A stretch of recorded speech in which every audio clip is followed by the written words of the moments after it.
Welcome back to another episode of the Daily Turnup. Thank you so much for joining us for another episode. We really appreciate it. Our last episode was our best episode yet. We had over 300 views. Just super humbled, very appreciative of everyone that listened. Thank you so much. It means the world. CK and I, we do this as a hobby. We do it because we really enjoy this type of stuff. And to get over 300 views, honestly, means the world to us. So thank you so much. And like I said, CK, he's permanent now. He's not even a guest. He's just permanent. So CK, if you want to say hi. Yeah, glad to be back. Relatively slow week. We're 24 days into Trump's second term, and I would say it's been the slowest week, but probably the fourth fastest week in the last 4 years. I know. I felt that we've been going hyper speed for the first 20 days, 15 days. It's been absolutely insane. And you're right, it's slowed down a little. But as it slows down, the dust settles a little and we're able to understand what's truly happening and able to pick apart different things that are going on. And honestly, I really just want to talk about Elon this episode. I think what's going on with him, how he's being attacked, what he's trying to accomplish with Doge. Is he breaking the law? Is he not? I think it's super interesting. But as CK and I were discussing offline, we were just like, well, we actually think there's a bigger issue here, and that's the courts versus President Trump. And I'm not painting one as the villain and one um, as evil either. It's just it really seems like the judges and Trump are bashing heads when it comes to executive orders. And just a little fresh reminder: there's three forms of government, or three legs to the government. You have the executive branch, which is the president. You have the legislative branch, which is Congress and the Senate, and then you have the judicial branch. And most people, when they think of that, they think of the Supreme Court, but there's actual federal judge and district courts that have a lot of power, as we're seeing right now, and they're able to freeze or halt or at least throw up their hands and tell the president, hey, bro, this isn't legal. You can't do this. So before I turn it over to CK, because I really want to hear his thoughts on this, I kind of want to give a little overview, because when I was first hearing that judges were blocking executive orders, I was like, wait, can any judge from Nebraska block an order for whatever reason? Like, how is that legal? How do these judges that aren't even in elected positions have this much power? So let's break it down a little before we really dive into that analysis. So the power of the judges to block executive orders stem from the principle of the judicial review. And this principle was established by the Chief Justice John Marshall in the landmark case Marbury versus Madison in, believe it or not, 1803, and allows the federal courts to interpret the Constitution and declare executive orders unconstitutional if they lack support by statute or the Constitution. And so federal judges, particularly those in district courts, have the authority to issue nationwide injunctions. And these injunctions can block the implementation of executive orders across the entire country. This power has been increasingly exercised in recent years. And for example, during President Trump's first term, individual U.S. district judges issued 64 nationwide injunctions blocking many of his administrative policies. Similarly, during Joe Biden's presidency, only 14 nationwide injunction blocks happened under his presidency. And so there's just a giant discrepancy between Biden and Trump. We're talking almost 50 level of the discrepancy. And so the use of nationwide injunctions is very controversial. And critics argue that it's an abuse of judicial power for a single unelected judge to back a president's initiative. Think about it. Judges aren't elected, they're appointed, whether it's by a different president, by whoever, not not elected. And so the president's actually elected and they're trying to initiate things, and the judge, maybe they're trying to maybe it was a judge put in position by Obama, and they're trying to get back at Trump or whatever. And so they claim that such actions undermine public confidence in the court system and threaten the rule of law. Supporters, though, however, defend nationwide injunctions as essential to safeguarding constitutional rights from president overreach. And there's a concern that federal judges may rule based on political affiliations rather than the merits of the case. A recent Harvard Law Review article concluded that nationwide injunctions are overwhelmingly issued by judges appointed by a president of the opposite political party as the president who issued them being of the opposite party. This trend has raised questions about the impartiality of the judicial system and the potential for form shopping, where parties strategically file lawsuits in states where judges appointed by a president of the opposite political party. And the executive branch defies the court orders. Judges have limited options to enforce compliance. They can hold an agency or official in civil or criminal contempt, which may involve levying fines or other sanctions. However, enforcing these sanctions can be challenging, especially if the executive branch continues to defy orders. So that was a very big monologue. So hopefully you're able to stick with me. And don't worry, CK, I'm about to turn it over to you. I'm But still before, here. I appreciate that. No, I think it's important that we understand the power that these unelected judges have. And so, what I want to ask you is are these judges corrupt? Are they just trying to stay within the lines of the Constitution? Are they doing this based merit, or is it because these judges were, put into position by Biden, by Obama, and this is their ability to stop Trump and his plan? It's really hard to find. The lines are so blurry of who do we trust, what do we trust, and how do we make sense of it? So let me turn it over to you, man. What are your thoughts? How do you make sense of these judges blocking what the president's trying to initiate? Is it a great safeguard? Are they doing the right thing, or is this an absolute overreach of power? Yeah, let me start by saying I'm by no means a legal expert. I know Yeah, a neither couple one of us are. a couple episodes back we talked like birthright citizenship and the legal cases behind it. I I honestly struggled the most and did the most research and still struggled just talking the legalese. Now I will say when we talk about bias, I think the bigger issue at hand is just overall politicization of the courts, right? Because we can say that, way more were blocked for Trump than Biden. I also think Trump is just doing a lot more, so there's more to be blocked. That makes sense. A lot more aggressive actions. That makes sense. But what you said after that, I think is more important, is that judges appointed by the opposite party are doing the blocking on both sides, right? You can Sure. say, because you can look at student loans, Biden blocked, right? You can look at the Supreme Court and how much was blocked from Biden, right? And the The Supreme Court, reversal of Roe versus Wade as well. yeah, Absolutely. 3 judges from Trump. So what we're seeing, I think, is coming to a head now more than ever in the history of the United States is that justice is blind. The impartiality is going out the window, right? Judges are Mm. towing party lines on both sides. And you can say Democrats are worse or more egregious, Republicans are worse. You can say Democrats started this, Republicans started this. I don't know if it matters because both will say that that's true. Both will point at the other side and call them the reason this is happening. But we're here now, and in the present, both are doing it, and the people that are in power are the ones acting. So, like everything in life, things are getting more politicized, and everyone's taking a side. And if you're not on a side, you're part of the problem. And so, where do we go from here? Now, is this following party lines from judges that are appointed by whatever party?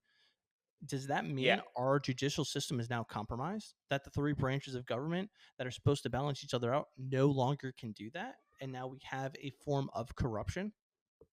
yeah, I wouldn't say is now compromised. I'd say it's been compromised. We're just seeing it come to fruition now. I mean, the other part of the justice system that we're not talking about are the attorneys, right? These Okay. cases don't go to legal review for nothing. A judge doesn't just take up a case. A state files a suit against the federal government or against Donald Trump, and then after the suit, the judge is forced to review. So there's two sides, and I think the other part of politicization are these attorney generals. And again, you can say there's a bias. I think both the Democrats would say Pam Bondi is clearly just a MAGA, uh, uh, just following orders, the federal attorney general. But you can also say the same about the Democrats, right? George Soros uh, back paid $72 million for 75 district attorneys uh, between 2012 and 2022, and he That's targets crazy. yeah, and I think the hotbeds are always the big cities: New York, Washington D.C., Boston, Chicago. So you get Yep. people like Kim Fox, Letitia James out in New York, Alvin Bragg. He's the District of New York. Letitia James is the state attorney general for New York, and all of these lawsuits against Trump and Trump's federal government come from these big city attorney generals. Why? I think it's easier because if you have these lawsuits, district and state, also you have the judge appointed by Obama or appointed by Clinton, and then if it's the type of suit that involves a jury, well, these are usually Democratic cities. All the big cities are Democrat, so you pretty much have the trifecta. And when you name it, like you talk about impartiality, oh, they're not supposed to the jury, the judge, you're not supposed to know who that person is. Everyone who's down Trump, you can't get away from that. Yeah. So I think when you have judge, attorney, jury, you can pretty much have your way. And George Soros and the Democratic Party, I think, did that very intelligently. So every lawsuit comes out of a Democratic state and specifically a Democratic city because the attorney general files a suit, the judge approves, sides with the state, and then Yeah, we they go built through a team. appeal. They built a team at all levels to pass what they want. And so what I But think not when all we levels. And this is okay. just by pure luck, right? 3 Supreme Court justices went to Trump. That Like, is fair. That is fair. changed the system so much that they were asking Justice Sotomayor to just step down so that Biden could appoint her replacement just in case she falls ill in the next 4 years. Yeah, that is crazy in itself. So what I do want to focus on really quick before we pivot is where do we go from here, right? We kind of established that hey, judges are now pretty aligned with the political party. There's not that level of impartiality that you want to see. They're kind of following in step when ordered to or referring being ordered to, but to some extent. What happens next? Like, are we going to see Trump continuing to try and push these executive orders, and now he's battling it out with these judges? And what if he just gives the middle finger and says, "Hey, I'm going to do this anyways. What are you going to fine me? Cool. You're going to arrest me? No way in heck you're going to arrest me." So, are we basically going to see our judicial system actually challenged to the point where where the president is going to do what he wants, regardless of what the courts say, because there is a limit to their literal power that they can do. I think he will probably challenge the courts, especially the lower courts. Why? Because who are the checks to the president? It's Congress and it's the Supreme Court. And who's on the president's side politically? Congress and the Supreme Court. Yeah. So Yeah. so who's gonna tell him no when he says I'm not gonna follow that mandate district court? Because at the end of the day, if he really just wanted to play ball, he can just appeal to the Supreme Court, expedite that, and get that answered. But if he didn't want to play ball, who who hears it? Right? It's the Yeah. Supreme Court and Congress. Yeah, They can out of file all impeachment. individuals, you think Donald Trump is going to be bullied by a federal judge in Chicago? No, no way. I don't see him backing down. I agree with what you're saying. Like, Yeah, yeah, if he wants to do it by the right system, he'll go to the Supreme Court that he helped stack. Right. This is where we kind of get to that non-bias. It's all a little rigged when it comes to the judges. Right. It's all just a part of the game. And so at least he has that in his back pocket right now, and he can use it whenever he wants. yeah. Will the Supreme Court act? Probably not. Will Congress act? The Senate might, because the Senate, we talked about it last episode, 53-50 with 3 that might jump shit. The Congress will, or they will definitely not. The House will definitely not, because they have to go up to election in 2026. You're going to vote to impeach Trump as a Republican? You're out. You're Yeah, gone. You're zero chance. primaried in 2026. So Yeah. no way he gets impeached. No way the Supreme Court acts against him. What? So the biggest issue, if I'm a Republican, I'm thinking I play ball because eventually the pendulum swings to the other side, right? In the next century, you're going to have a Democrat Supreme Court Democrat Congress and a Democrat president. And what you're going to see is if you enact this precedent of F Yep. you to the courts, it's Yep. going to happen back. That's what's been happening. And that pendulum has been swinging wider and wider. So I think the common sense move is to not, just slow down, right? You've been moving faster than any president ever. Just slow down, wait, because it creates a precedent for the next person. And I Slow. honestly think that's the most important thing. You're setting a precedent, excuse me. They're eventually, like exactly you just said, they're eventually going to get the power back. Whatever you do now, they're going to use against you when they do the same thing. So you're right. Why rush anything more? Play the game, see it through, and try not to break our three pillars of government. Right? W- Like, will Donald J. Trump do that? I would say probably not. yeah, at the end of the day, let's keep the government as flawed as it is. And we all know it's flawed, right? We have been talking for as long as anyone has picked up a textbook and be like, our government's probably a little flawed. It's probably a little corrupt. Money's probably going to pockets that it shouldn't. Why are things happening the way they are? Right? We know it's imperfect. But if the three structures can stay there and do somewhat of a decent job, balancing each other out, we may be a country for another 100 to 500 years. Yeah, and to be fair, to Trump, he and all of his supporters would say they started, right. He has been on the receiving end of more political and judicial system attacks than anyone else, right? All of it for the last 4 years. The last 4 years, why he was waiting for this election, he's just been under court case after court case after court Yeah. case, impeachment trial, this, that. So he has a lot of merit to say, like, well, I'm just doing exactly what they did, but to a lesser extent even.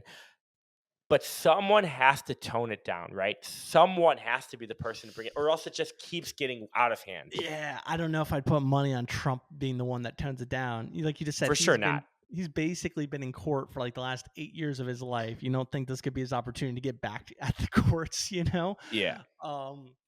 But pivoting just a little, we're just saying that we all know to some extent that there's a level of corruption, that there's a level of fraud. We're all upset about it. We all don't know where tax dollars go. We don't know how the Pentagon can't pass an audit and they're off by billions and billions of dollars. And we're all just incredibly frustrated.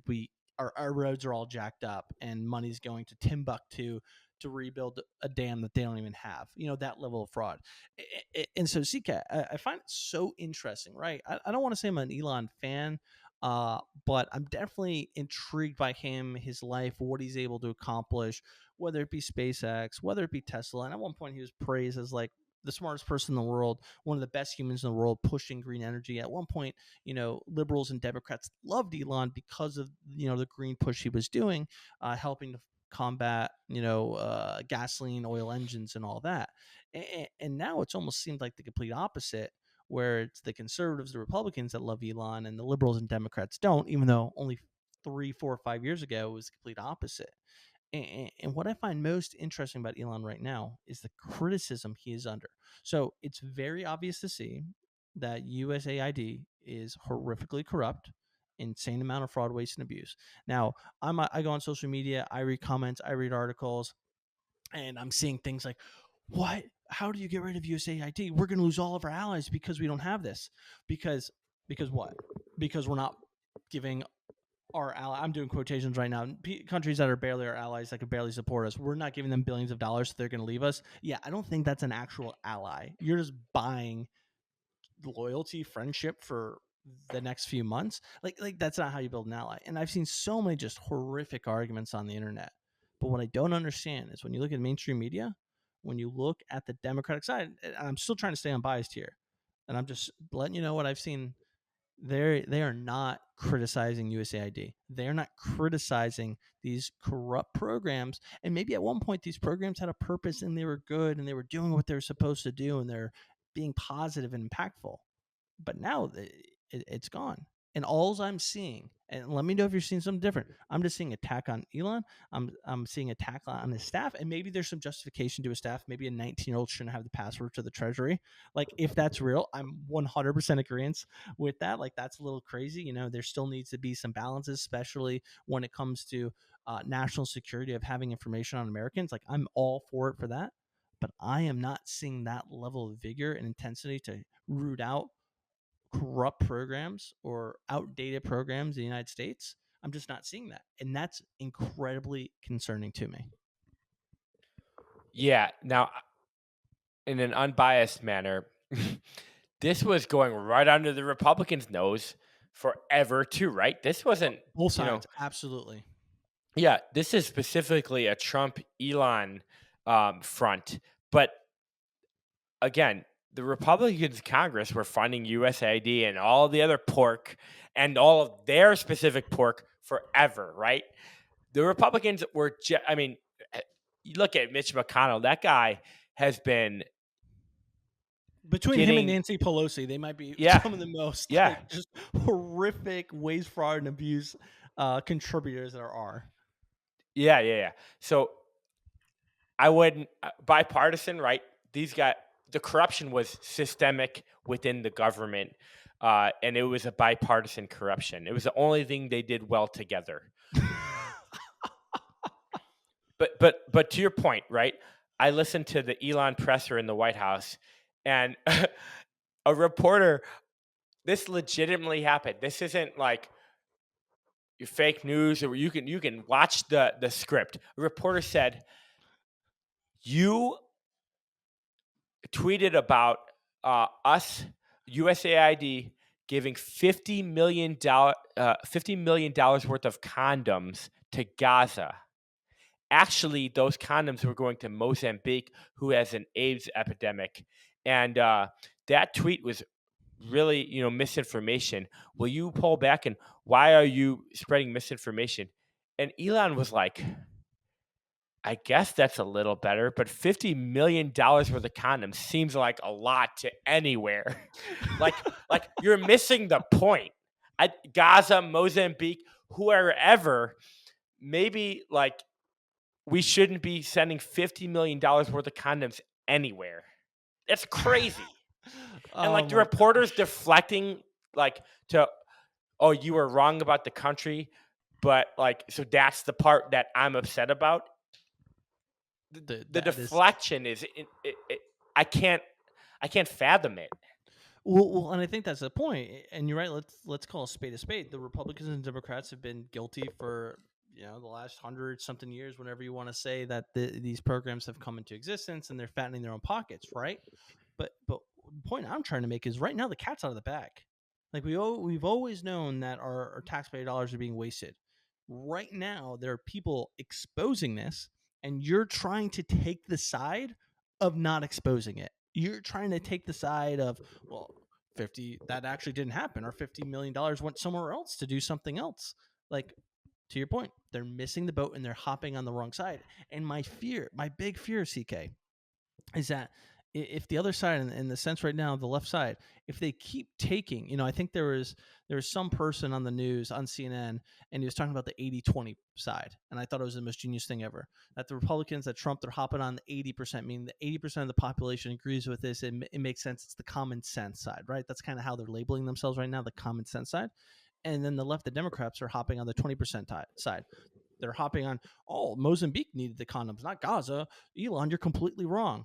And you're saying 50 million is still 50 million. And that's what concerns me, because if they continue to make these bonehead decisions of hopping on the 20% side and being deflection, they're going to lose so much credibility that we're going to lose balance as a country. Like, that is what I'm also concerned about on a deeper level, is can I even trust CNN? Can I even trust the left right now? Because they're so way off basis and missing the point so much. Can I even trust them? Yeah, again, to play devil's advocate, the Republicans are hopping on the hand that feeds them, right? It's not because it's the right side or the wrong side or the anti-corrupt side. It's just popular for a Republican to be on this side now, and the Democrats and the Democrats are towing.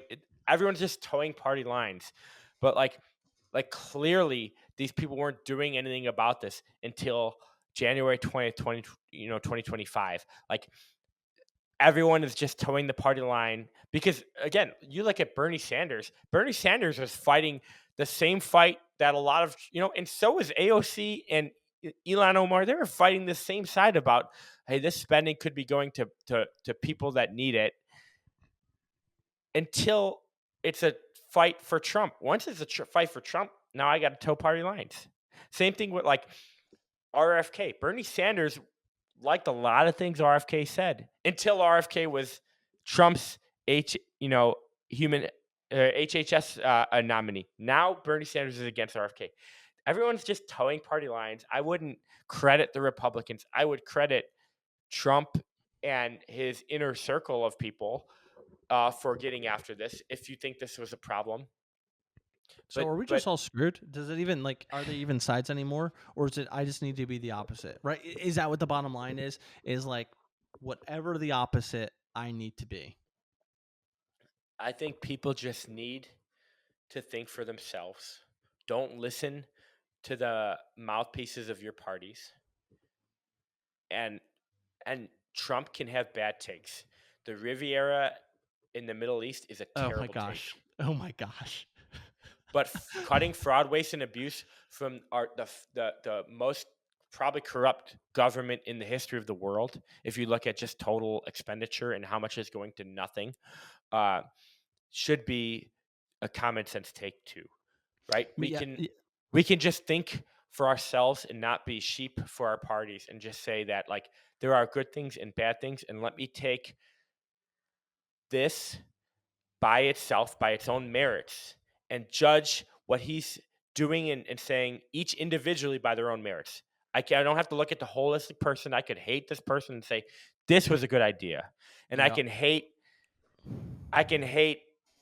that idea and still like this idea, right? Everything should be judged by its own merits, and I think more and more people are doing that. I do. No, that's great to hear. I somewhat agree with that statement. One, I agree within the sense, yes, there should be no like I'm always going to be left or right on every single thing with the party lines because that's just stupid. But with people getting on board, I think that's what made or has made podcasting so popular is that podcasters a lot more like, hey, let me jump from each side of the fence depending on whatever the topic is. Like I want to agree with things that are on both sides. I don't just want to agree with one side. And I think that's why cable news is dying. Maybe dying is a little bit extreme, but fading in ratings significantly because they're just one way about everything. And so when you have common sense people or people that can see it both ways, they'll go on the Foxes or the CNNs of the world and you'll be like, oh, I agree with maybe half of what you're saying, maybe, but the other half is Looney Tunes and I just can't be a part of it. Hey, let me go to this alternate media, these different podcasts where they actually talk in depth. And I think that's gaining traction. But no, man, it's tough. It's really tough the way that the media projects things, trying to uncover fraud. Because you're right, the people in power want to stay in power and they want to keep the. Let me put it this way: things are the way they are on purpose, right? Keeps those that are in power in power. It keeps the machine going.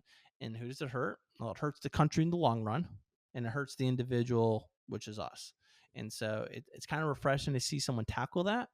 Um, they're not perfect. They're going to make mistakes. It's going to happen. Elon's a very, very flawed human being, and he's going to make mistakes when he goes through this.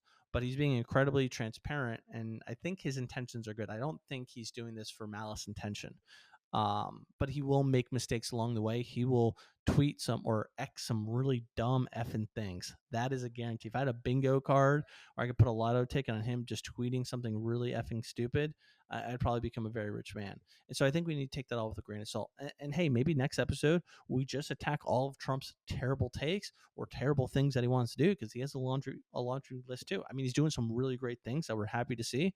But you want to talk about flawed human beings? I mean, come on, like come on, does it get more obvious than him? So I don't know, man. I think we're heading in the right direction, but it is not smooth sailing. It is going to be bumpy, and every inch is going to be a fight. Yeah, and at the end of the day, right? To err is the human. Let he was without sin cast the first stone. We're all flawed human beings. I think the people who try to project this image of them being perfect, those probably are the people you have to look out for the most. Those are Yeah, right. the people like the devil in disguise. Like when you see someone who just points the finger and says, "Yo, look at what he did." Those are the people that I look out for. So yeah, take everything with a grain of salt, and Get your news from a lot of hopefully, places. yeah, and don't get your news from the mainstream media. Both sides, they just talk nonsense, and they're just mouthpieces for their party. Yeah, truer words. Obviously, of course, continue listening to the Daily Turnup, but also have a different arsenal as well to get your news. But CK, you got any last words before we wrap it up? Tulsi confirmed 52-48. Only Wow.